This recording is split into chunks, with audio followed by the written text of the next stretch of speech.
na-appreciate namin yung pagpunta niya dito. And now we would like to call on Ate Jelly. Siya po yung pinsan ko. Apo po siya ni Lola E.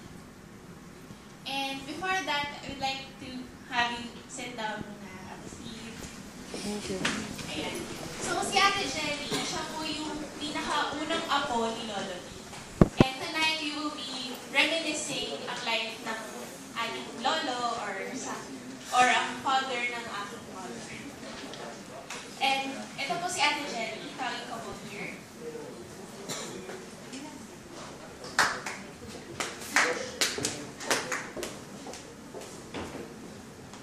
Thank you po. On behalf of our family, salamat po sa nag-spend ng time nila ngayon para i-celebrate ang buhay ng lolo namin. Sorry.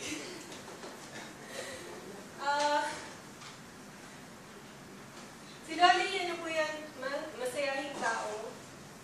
And nakilala namin siya as a lolo. Siguro iba yung pagkakakilala niyo.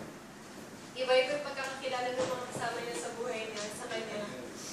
Pero kami as apo, alam namin na si Loli napaka-loving, masyadong masiyahin, life of the party, kaya ayaw niya nang umiiyak. And, ayun, nung nalaman po namin yung balita, ang unang naisip ko nun, nakatanggap kaya siya sa Panginoon. Kasi yun yung importante kung magkikita pa ulit kami sa heaven. Tapos naalala ko na meron nga palang chapter sa Bible na Isaiah.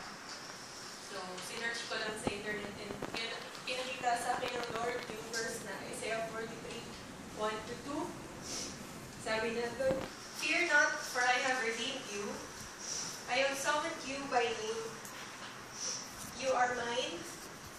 And when you pass through the waters, I will be with you.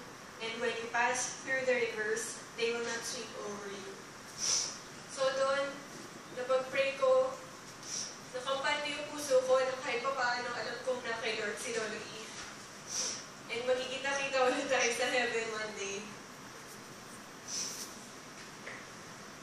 Si Lolo E, lumaki ako sa kanila ni Mami Lo. Ako po yung panganay na ako, so Lola's girl. Unang araw ko lang po na lumabas ako sa hospital, minotorcade ako nito sa Cubao. Kaya napakagala ko. Naalala ko rin po kapag nagsisimba kami sumasama ko sa kanila ni Mami Lo sa Christ the King. Lagi yan merong tubig sa gitna ng kotse. Either sa amin or yung rainforest. Tapos gagawin niya, iinom muna siya ng tubig. Tapos lalagyan niya ng tubig yung takip. Tapos papainom niya sa akin. Diyan, uminom ka ng tubig. So, akala ko yan ang pag-inom ng tubig. Kaya medyo inong-ibon din ako ngayon. Madaming masyadong memories with Dolly. And yun na, medyo natatakot din ako na baka may mamiss ako na i-share sa inyo. And sana mabigyan ko ng justice yung pagiging mabuting lolo na sa aming magpipinsan. Lagi yan kapag Sunday, pag napupunta kami, 1